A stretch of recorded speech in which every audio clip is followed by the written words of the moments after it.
This is Sportish. Do it better. This is Sportish.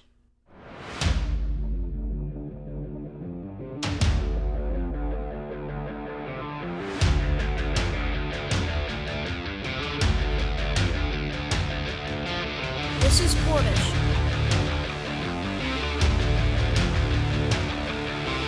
This is Sportish.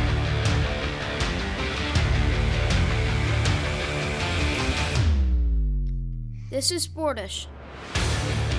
This is Sportish. Welcome in, everybody, whether you're joining us on For the Fans, FTFnext.com, YouTube, or wherever you prefer to listen to your podcast. My name is Geoff Brault. He's Dr. Keith Strudler, Director of the School of Communication and Media at Montclair State University. And Keith, we begin with big news. I have been to the mountaintop. Oh, yes. Big things have happened in my life since we last spoke. Have you ever had a brookie? Oh, that's a brownie cookie. It's a brownie cookie. Of course. And now I knew these things existed. I knew that this you've never seen them in the was out wild. there in the wild. But I had never had one until this past week. Yeah. And Keith, there is no going back. No, there's very few like dessert hybrids that I have not graced these lips at some point. I mean, that's just, I live for those moments, right? I mean, it's, we all remember the classic creme brulee Jello disaster of 2004.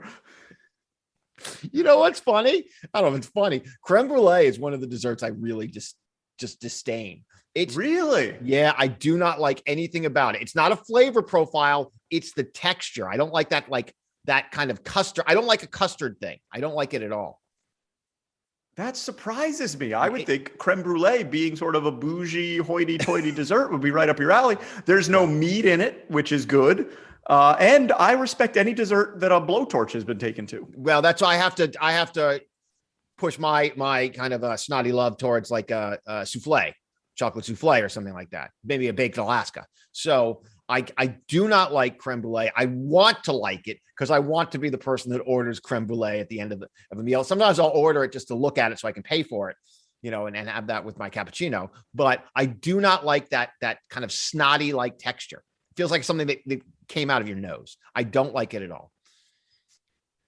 But the brookie is delicious. The brookie is delicious. It's delicious. And what's good with brookie? Some ice cream. Of course. I mean, because ice cream is good with chocolate cookies. Ice cream is good with brownies. It would stand to reason that ice cream would be good with both the brookie. Now, this does bring me to a point, Keith, and we have invented wonderful foodstuffs on this show before. You know how you can get a Chipwich prepackaged in your grocer's freezer aisle? Why can't you get a Chipwich when the ends are brookies? I don't know. I don't think anyone's gone. I mean, that's one step beyond kind of moment, right? That's a one step beyond kind of moment. That's like the peanut butter in the chocolate, right? That's when you start. It's an interesting concept. It could be a supply chain issue though. You really and would you, here's the real question. Because I was in the Chipwich sales business for a while. No, I didn't know that. You were in the Chipwich sales. Was that a fancy way of saying you were an ice cream man? Is that like how, people that sell certain illegal products in parts of the country are in pharmaceutical sales? So are we going to talk about the Cocaine Hippos? We absolutely are. Thank you for starting at the end of the rundown. We are. Was that the name of your ice cream business? But that's a great name for almost anything. Great name. By the way, I mean, we now own that name for restaurant. Like that's ours. Sportish. We've put a patent on that. It's a tough. The name Cocaine Hippos. We're patenting Cocaine Hippos. And my next band's definitely going to be the Cocaine Hippos. The band is the easy one. Yeah, it's almost impressive that there hasn't been a band called that already. So in college in senior week, one of my friends was involved with the guy who was kind of ran ice cream sales at major kind of festivals and events. And he's like, hey, senior week, do you want to drive down to the Preakness horse race and sell Chipwiches? And we're like, of course we do. Like, of course we want to do that. So we drove down, spent a couple nights in Baltimore. And first of all, I had no idea how kind of big the Preakness was. I didn't realize what that was. And then they gave us a cart. We went into the infield and stood in the middle of several 100,000 drunk people and sold Chipwiches. And so I did that. And then we enjoyed it so much that when I was down in Florida, there was an air show, and my friend Carl called again. He's like, hey, we're getting the band back together. The Chipwich truck is going to be down at the air show. And we went down, and you know what it was? It wasn't as fun being around a bunch of kind of like seniors looking for the stealth bomber as it was being surrounded by a bunch of drunk college kids. But we sold Chipwiches down there. We sold Chipwiches. We also sold that at that one. So we were just at the Preakness, we were just selling Chipwiches. And we had a call. We had like a, like, hey, like we had a thing. Want me to do it? Yeah, I do. I really, really do. And this is how we could also kind of contact each other. Like if my friend Matt was selling somewhere on the infield, we kind of talk to each other. Yeah, it's like the Ricola horn. Sure. I'm gonna have a hard time. Chip, chip, chip, chip, chip, chip, chip, chip, chip, chip, chip, chip, which?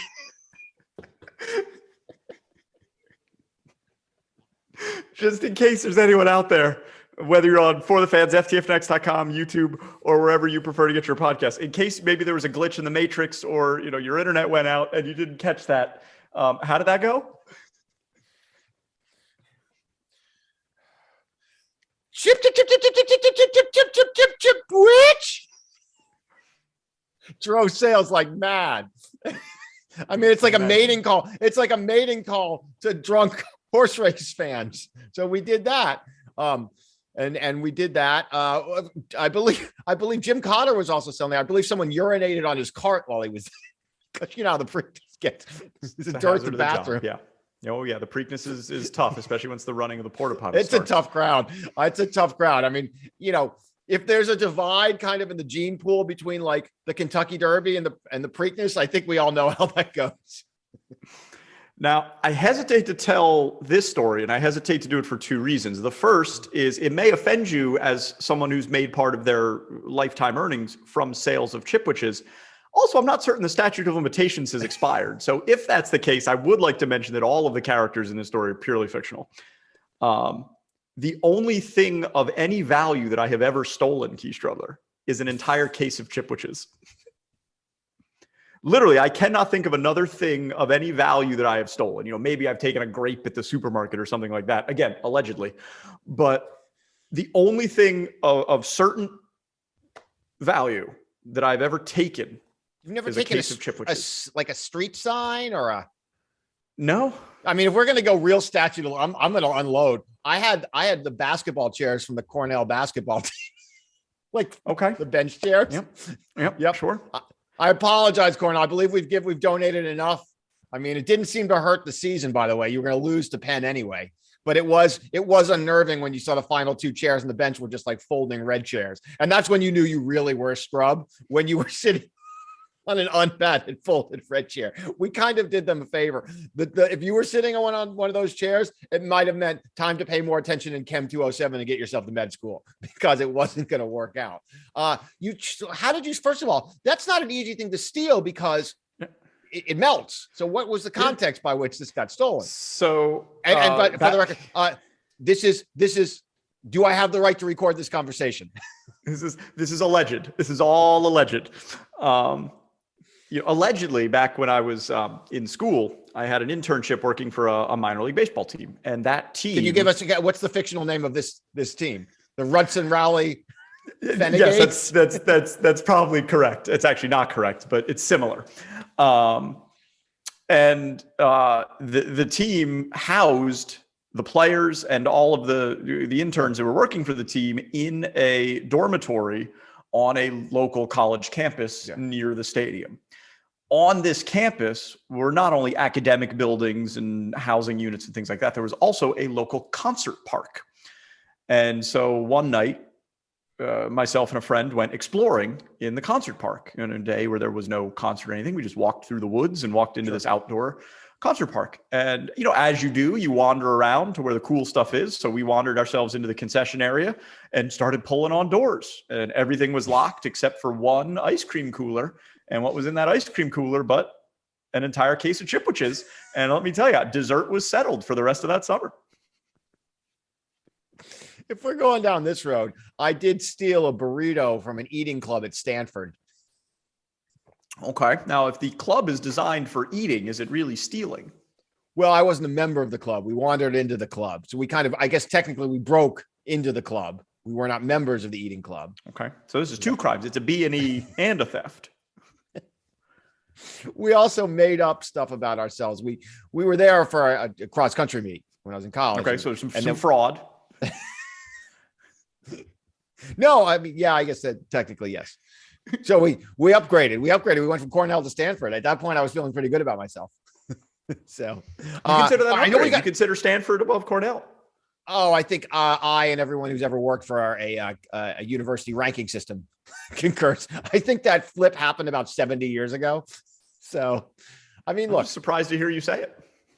No, I mean, look, the Cornell kids, we got much more moxie. I mean, a lot of grit. Gritty kids go up to Cornell. When I think grit, I think Ithaca. You would if you smelled everyone after not showering. You would think grit. It's a filthy place. I mean, it's one way to talk yourself out of the alumni awards. I mean, you look at everyone. I'll tell you when things start to melt and spring breaks, everyone, the lights come back on. You look at each other and people have hair everywhere. It's just it's horrid.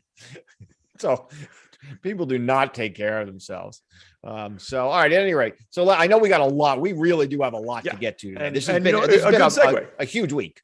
Speaking of people that are getting taken care of, and Keith, look, you did your part. Your Florida Gators tried their best to save the job of our beloved Ed Orgeron, but it was not enough. No. He, it was announced this week, will be leaving LSU at the end of the season. However, he will, Keith, be receiving his $17 million buyout that'll be paid out over the next couple of years. So we won't cry for Coach O.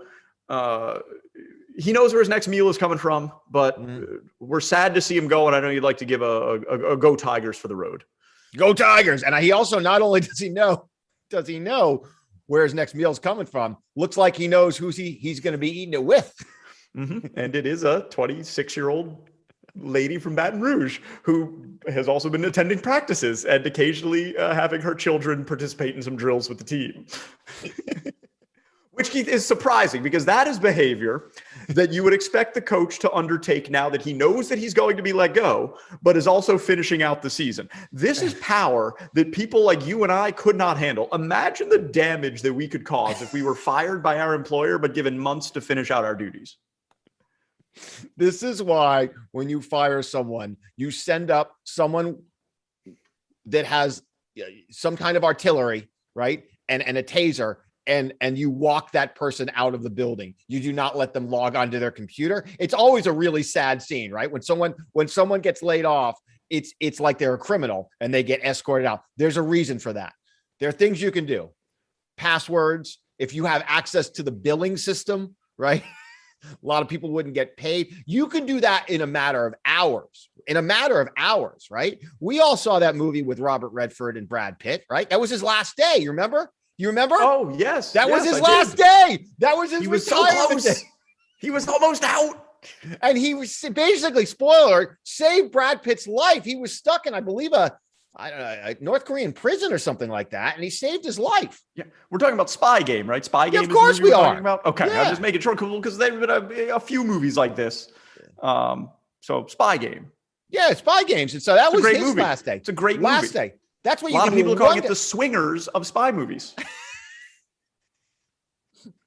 I would call it the maid of spy movies, a superior film. Swingers was the warm up. Swingers was like what was the prelude to Dazed and Confused, Licklighter or whatever is it?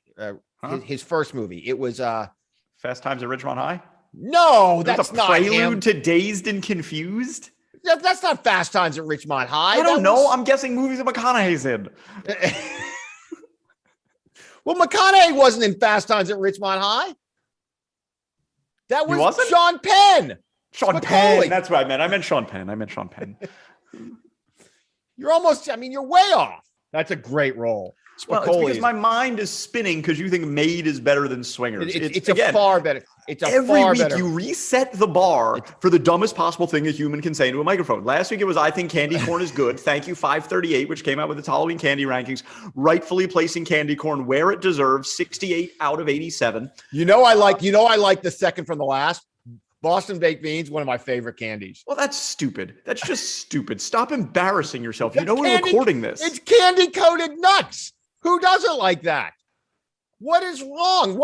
And honestly, you want to tell me that the Boston baked bean is that far of a cry from an M&M? I mean, come on. Yes. If you had a candy coated nut, have a goober. That's a chocolate coated nut.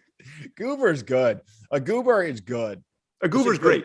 A goober's great. It's also great when you dump it in the popcorn. You get the sweet and the salty at the same time. That's a key. I sometimes struggle with sweet and salty together. I sometimes struggle with that. Because you're not a functional human. Who says that? Sweet and salty together is like the great combination of snacks. And you're like, I only want them separate. I don't. It's like, what's the popcorn that's a little sweet? What is it called? Kettle corn. Kettle corn. That bothers me. You can't. It's got an identity crisis. So of course you don't like it. Are you one of those people who won't let any food touch any other food on your plate? Well, what I like to do is finish off one quadrant before I attack. So if I have peas, are you serious? So like if you have 3 different things in your plate, you'll eat all of one before moving on to something else? That's serial killer behavior. I think the only other person to do that is Ted Bundy. Like I really believe you're the only two. That's unbelievable. So you deprive yourself of the greatest bite of any meal, and that is, of course, the combo bite. I hate combo bites. I hate combo bites. I hate them. I also hate gravy. I don't like this kind of amalgamation of food groups. I like my food to be like the way God intended it. I want it separate. So if I have peas on a plate, I'm going to eat the peas and then I'm going to move on to the next thing. I'll attack the potatoes after that. I don't want them mixed up. If I'm doing Chinese food, I'll do one thing at a time and I'll eat that. And then I'll get the next dish and I'll bring that home. And then I could go back. But what if you went to like a Chipotle situation and it's all in a bowl? Well, I don't get the bowl. Meal. I get the burrito. I get a burrito. I don't get a bowl. It's all touching. That's different. Those were designed to go together. I'm not going to make my own burrito out of I'm not a chef. That's wait. If the steak, the impossible steak is touching the rice and is touching the beans wrapped in a tortilla, that's fine. That was done by a professional. If you have a Boca burger on a plate with rice and with beans, they can't touch? They can touch, but I'm not going to they have to be things that were designed, like rice and beans are designed to go together. You can put them together. But you can't, like peas and potatoes are not. You eat your peas and you eat your potatoes. What are you, stupid? The combo bite is the best bite. The best bite. Can we talk about Ed Ogeron? Not really. I can't get my mind around this. How is this? Oh, because we got a bunch of crazy college coaches, and then we have to talk about my vaccine cocktail I've got set up. And then we got the to talk Cocaine about Hippos. We've already talked about it. The blue. We got to talk to our audience of one at For the Fans because they're asleep at the switch with a recent sports rights deal. Look, there's a lot going on this week. I know, which is why I don't need these distractions. All right, I don't need these distractions from you about how you refuse to eat delicious food mixed together. This is stunning. Slacker is the prelude. That's the first movie. That's before Dazed and Confused. It's whatever. Licklighter, I think that's the filmmaker's name. He basically follows just slackers walking around Austin. It's a real slow watch, I got to tell you. So, okay. So we've already seen here that you can create plenty of havoc just with your terrible opinions. So imagine if we empowered you by unchaining you from consequence. Imagine what you could destroy. So what's amazing to me about the Ed Ogeron situation is by all kind of measurements, he won a national title a couple of years ago in the SEC. Literally 2 years ago. Literally 2 years ago. And I understand LSU is supposed to be a powerhouse. There's like 8 schools in the SEC that are supposed to be powerhouse. So there are a lot of schools in that. And by the way, if anyone wants to coach for a short period of time, go ahead and take a job in the SEC now, because adding Texas and Oklahoma, there is no way to do well. Like, doing well will be breaking 500, which is not going to work for most of these schools. You're guaranteed now. You're going to make a lot of money, but you're going to get fired in the SEC. It's really, you're almost better off now taking a job in what used to be the Big 12, because you can win some games there, like, or go to the Pac-12. Anyone can win in the Pac-12, but we're going to talk about Arizona holding open tryouts for football. Anyone can win. Anyone can play in the Pac-12. Anyone. A long way from the Gronkowskis out there in Arizona. I mean, Desert Swarm. What was that? I mean, it's miserable. So my point being, it doesn't seem like he should have been fired. And we both kind of struggled to be like, what? Like, you literally texted after Florida lost when I was looking for sharp edges, right? And 49 points. They gave up 49 points. So we were like, well, we saved Ed Ogeron's job, right? And lo and behold, still gets fired. It made no sense. And I think we kind of had this idea that he was this kind of gregarious players guy. We did not know they had this secret life where he divorces his wife, who seemed like had kind of stood with him for years, like a rock by his side through the thick and thin and the coaching moves and all that kind of stuff. And the minute he gets a taste of success, he's like, just win, baby. I think that's why this is the right move by LSU, because look, when it first happened, yes, we're like, this guy won a national championship like last week. How is this happening? You know, how short is the leash? And then these stories start to come out about the way that he's behaving at practice, the way that he's behaving around the team, that other people, players, assistant coaches believe that he's just checked out and that the culture has deteriorated significantly. I actually almost give LSU credit for making the move as quick as they did, assuming all of these things are true. Now, it's very possible there's just the SEC PR machine that got fired up, and they're like, we got to make this look justified in some way. But there are pictures of a lot of these things, so it doesn't seem like that's true. Did he push that picture out? How did that picture get out? It's a great question. I don't know. Somebody wanted it out there. And it does seem now, because of all this and the fact that he's got his Super Bowl ring, and Joe Burrow said all the nice things about him after the Bengals game. And he's clearly got his young girlfriend, who I'm sure will stick with him as he goes on to his next chapter. I don't know, selling bait down in Gulf Shores, Alabama, or whatever it is he's going to do next. But, you know, it seems like it's the right move. It does. It does. Shrimp bullet. What does Coach O do next? I mean, he has to coach like Hoover High School, right? He's got to go be some high-level high school coach in the South.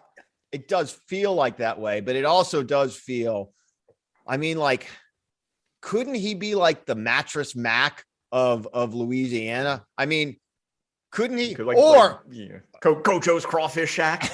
I was going to say, he does need to be in the food service. Imagine this. Imagine, I'm going to try to do this. I don't think I can do it. This is a payoff for everyone. Yeah, you know where you this really is only going. do it with Go Tigers. Chip, chip, chip, chip, chip, chip. Which?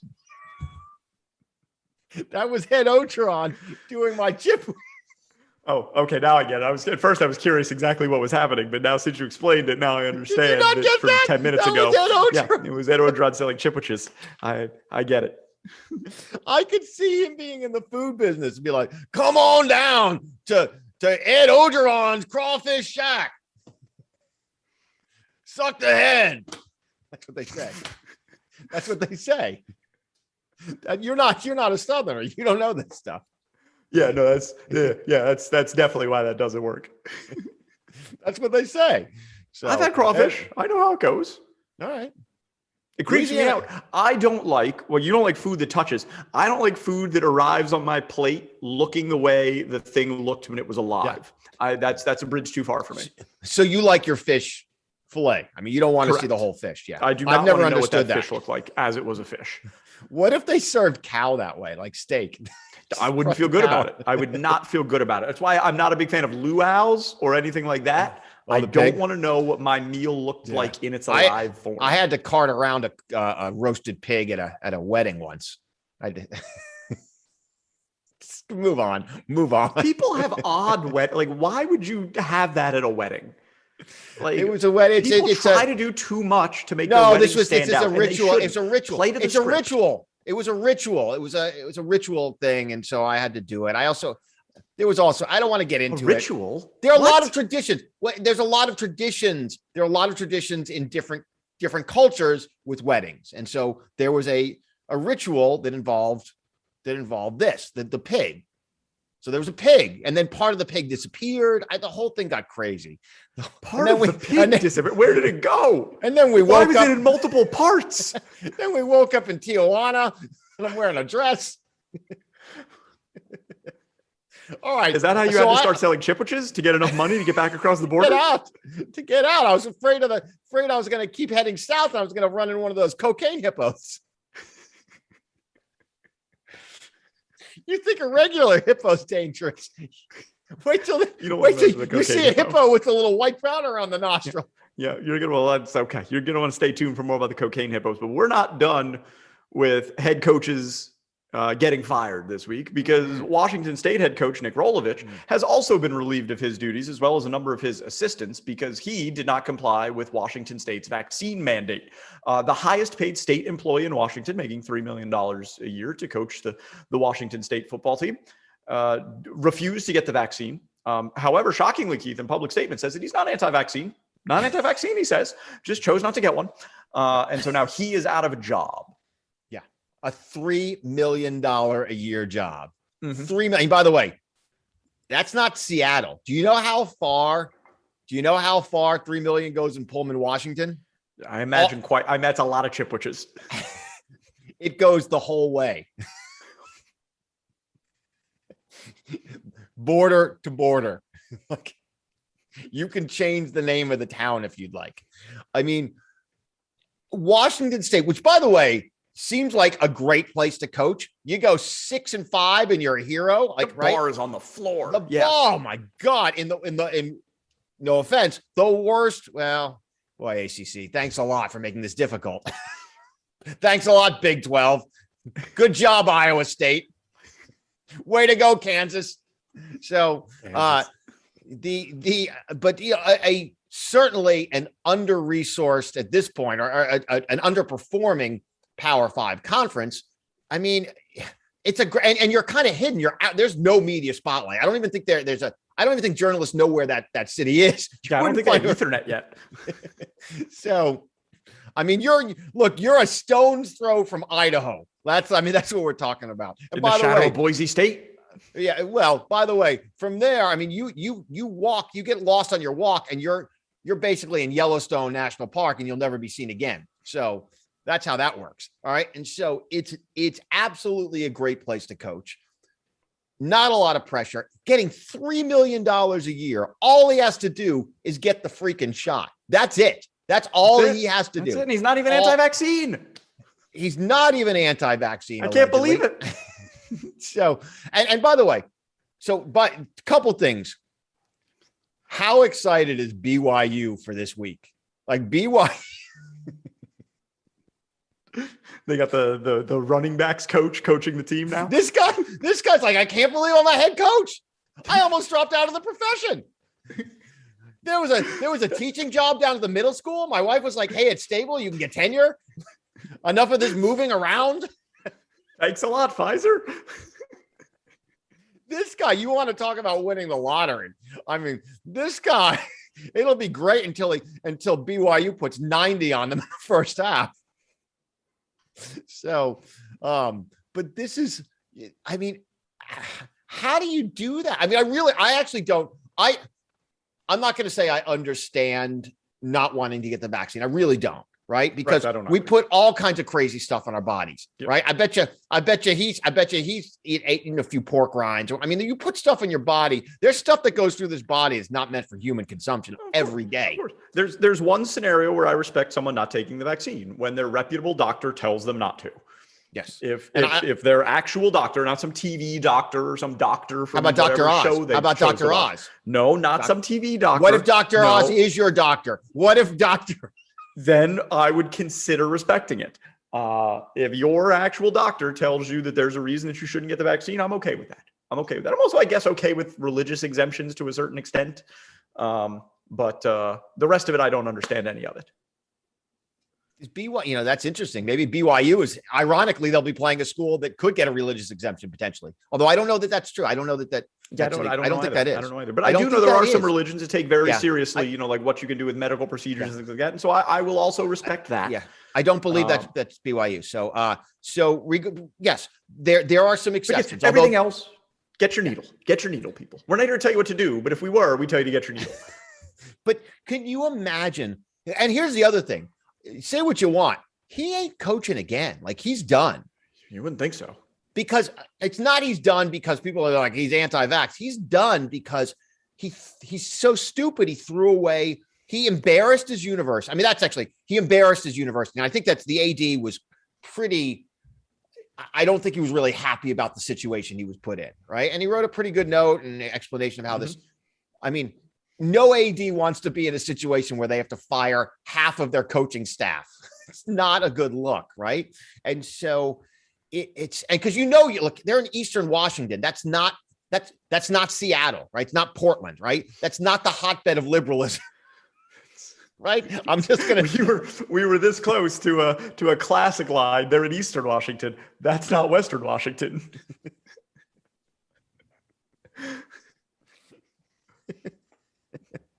But I'm just saying, like, if you're the AD or the president, you got to walk. You can't be. A lot of college campuses are accused and often rightfully of being kind of left of Lenin and not. Sure. When you're working at Washington State, you really have to take a balanced approach. But also, by and large, this is not a left-right liberal conservative issue. It really isn't. It's not like all liberals are like, give me all the vaccine. And no, a lot of liberal like, anti-vaxxers. Never. It's just, honestly, it's regular people who want the pandemic to end and people whose logic I cannot understand. Yes. But regardless, at some point, let's say you are, let's say you really don't believe in the vaccine, whatever it is. There's a number at which you really need to start believing in it. Like, I can believe in a lot of things for $3 million a year. Martians. Well, this is what's amazing. Like, look at how many people who are under a vaccine mandate who have just regular jobs, right? Maybe they work for the postal service or whatever that get the vaccine because it's mandated. Like, you got to do it there. I want health insurance. Yeah. Right. They're like, I got to keep my job. So I guess I got to do this, even though I don't want to. Yeah. And then there's this guy walking away from $3 million. Again, a little bit like the Kyrie situation. Do you at least respect the conviction, even if you don't agree with it? I don't know. I mean, no, because I don't respect someone who walks away from $3 million. You must really not respect Kyrie Irving, who's walked away from like 200. Let's be clear. Last week, for those of you that have not yet caught up on last week's episode, you volunteered to eat nothing but the tour of Italy every day for the rest of your life for $1 million. So I did. No, I believe if it was the only thing I could eat, it was for 2.5 million. If it was once a day, it was for $1 million. And the tour of Italy, as we now know, chicken parm, spaghetti meatballs, and fettuccine Alfredo. I believe that's correct. Although it might be lasagna. I was thinking about this. It might be lasagna and not spaghetti and meatballs. It also might be a choice. I don't know. Maybe there's different routes of the tour. You can take the northern Italy trek, and the southern, right? Like a little Sicilian weekend. So I don't understand. I really don't understand this. But I actually think the bigger problem. The bigger problem for what's the coach's name? What the hell's his name? Nick Rolovich. Yeah, that guy. The bigger problem is not that. I mean, look, there are going to be people who may agree with his stance about the vaccine that work at the university. The bigger problem is that he's kind of shown himself to not be a team guy, a university first guy, and that makes him kind of unhireable. It's not like he was look, how much is he regretting not sticking around in Hawaii at this point? He's like, better. That's a job. I don't know how. I mean, people leave it all. June Jones left it a long time ago. That's one of those jobs when you have it, you have to take a step back and be like, hey, the Warriors ain't so bad. Like, I mean, right? You're coaching football on the Big Island. You're watching them film Magnum. Great show. The reboot is also great.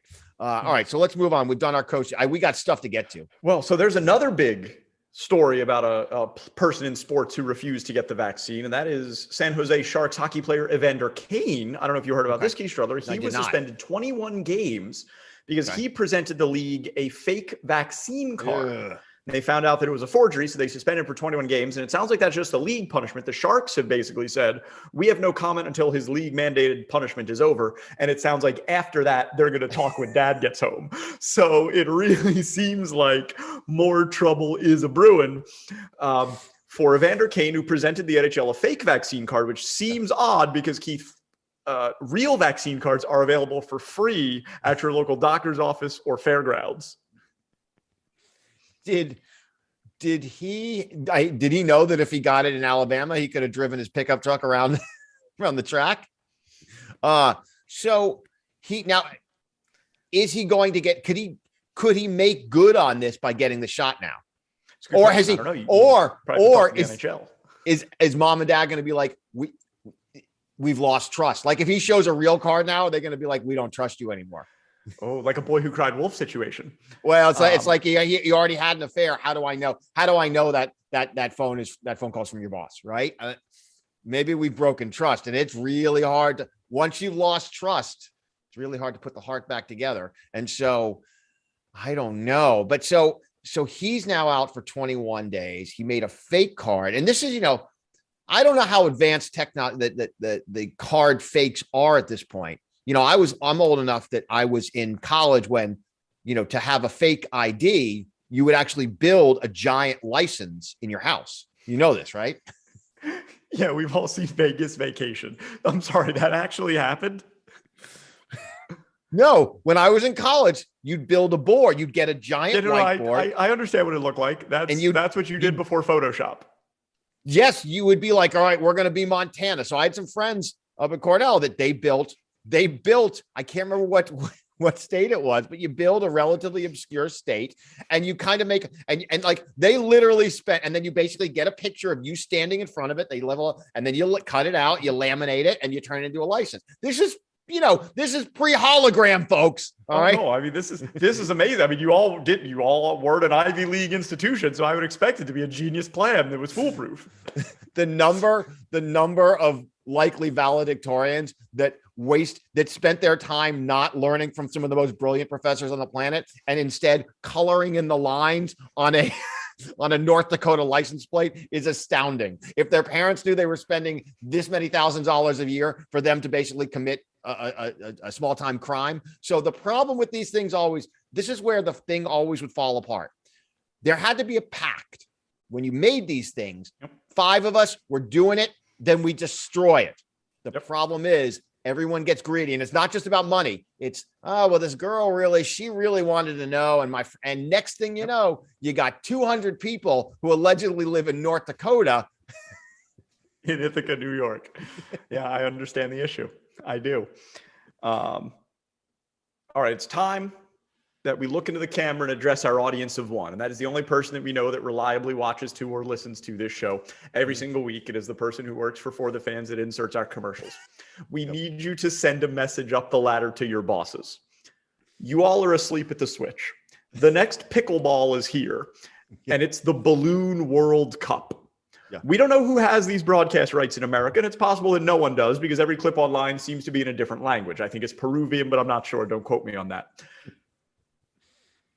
We need this on For the Fans.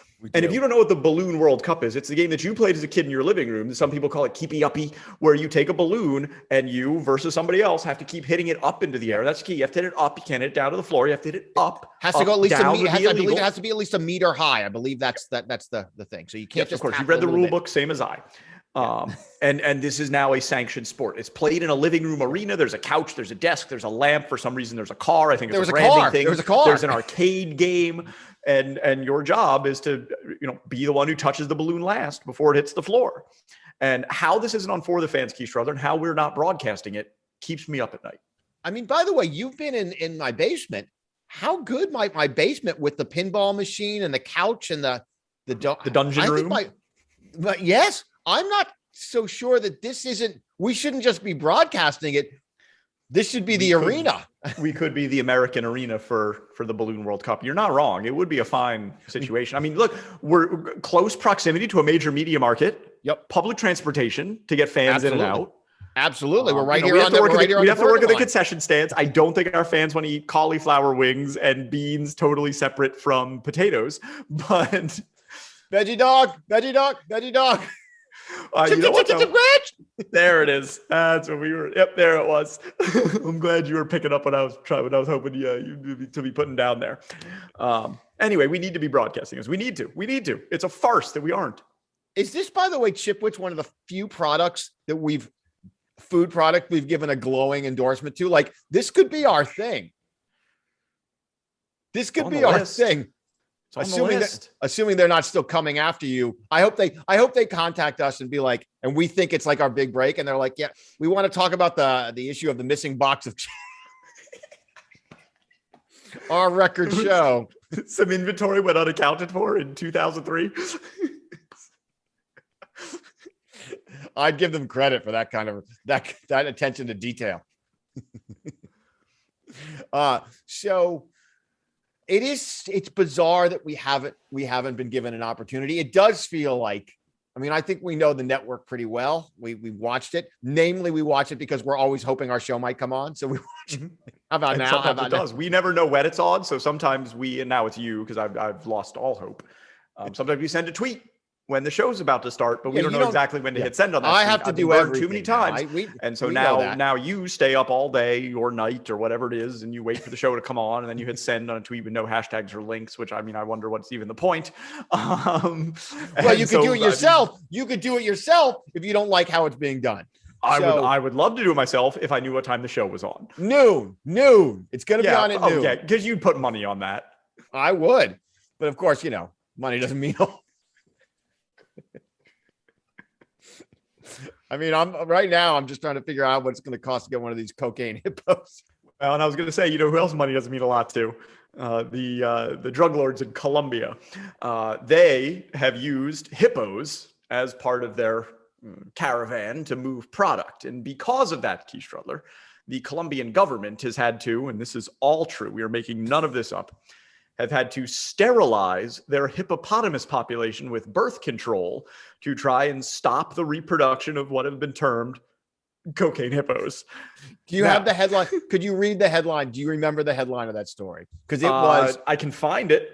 I don't remember it off the top of my head, but I will find it. It's one of those headlines where you never know at any point in the headline what the next word is going to be.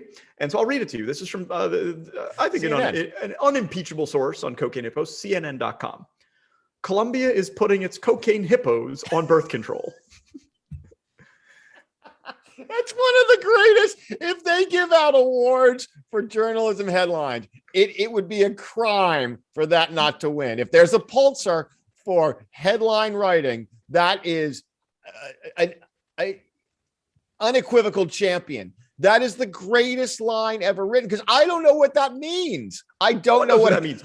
And that's why it's so good, because it gets you to click on the story, as it did me. And so now I can tell you exactly how putting a cocaine hippo on birth control works. You ready for this, Keith Strudler? Well, did you think, though, I got to tell you, when you sent it to me, I was assuming we were talking about coked up hippos. I was 100% certain that somehow the hippos had broken into like some kind of drug supply. I see they're having like a rave, a hippo rave. And I was like, oh my God, can you imagine how dangerous a bunch of coked up hippos could be? They could trample an entire city. Well, the hippopotamus is one of nature's most dangerous animals. Apparently they are extremely aggressive. And more than the rhino? More than the rhino? Because I put them in the same. No, they're not the same. I think they're both. I think the hippo is more violent than the rhino. I think the rhino's more violent because he got the horn. But then, I mean, look, they both have kind of a place in kind of the cultural narrative. Obviously, Rhinoceros, Ian Esco's famous novel, the Rhinoceros or whatever it is, which is a very strange book, an existentialist novel. And the hippopotamus are well known for the very popular game Hungry Hungry Hippo. So they both occupy a very important cultural space. Thanks for those cultural references, in case anyone didn't know what a rhino or a hippopotamus was. Here's how you put a cocaine hippo's bigger. I think a hippo's bigger. I think they're bigger. On birth control. Someone has to shoot them with a dart 3 times from a safe distance. And now, this has opened up the worst job in the world. Wait, time out. Yeah. Well, didn't they first initially try to actually get in there? It didn't go great. They did one. We lost a lot of good men out there. They tried one. Could you imagine them getting the vet out there and being like, all right, here, and like you have a blueprint. You're like, so what I need to do is just get into the undercarriage of the hippo. It's 3 shots. They did one, and it didn't go well. It didn't work. No, it's 3. And after that hippo receives 3 shots of birth control, there is, and this is a direct quote from the story whose headline we just read to you, quote, "A scientist will need to confirm the efficacy of the drug by analyzing the hippo's feces." If you are that scientist, Keith, your career has taken many, many wrong turns. You're like, well, my classmate's working for Big Pharma. He just cashed in. He made $5 million last year. my other classmate got a job with Elon Musk, and he sending people up into space. So he's rich. But I'm out here and I'm down here in Colombia trying to get the hippo to slow down so I could get a good whiff of that dung. What's the sample size? No, we need more. Something tells me that when the hippo has to relieve himself, you don't need more. I mean, do you just go in with a shovel and a bag? I mean, does it have to be that whoever's doing that job, right? Because to be a scientist of any type requires a base level of training and education. Oh my God, a lot. Do you think that anyone doing that job is doing it because that was the dream?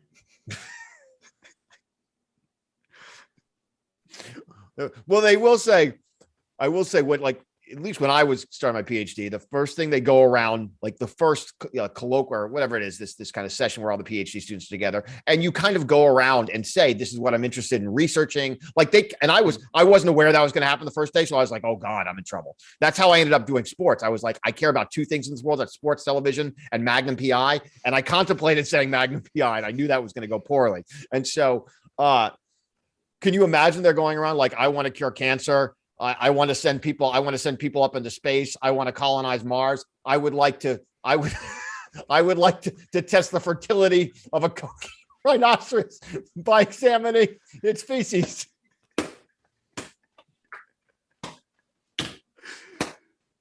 That's all the time we got for this episode of Sportish. Can you believe it or not? We're off to reconsider our life choices, and we hope that you are going to do the same. We remind you that archives of this episode are available on YouTube, ftfnext.com, and wherever you get your podcasts. At some time next week on Thursday, we will air again on For the Fans Network. So just keep it on, and you'll see us again in 1 week's time. He's Keith. I'm Jeff. See you later. Thanks for listening to Sportish. See you next time.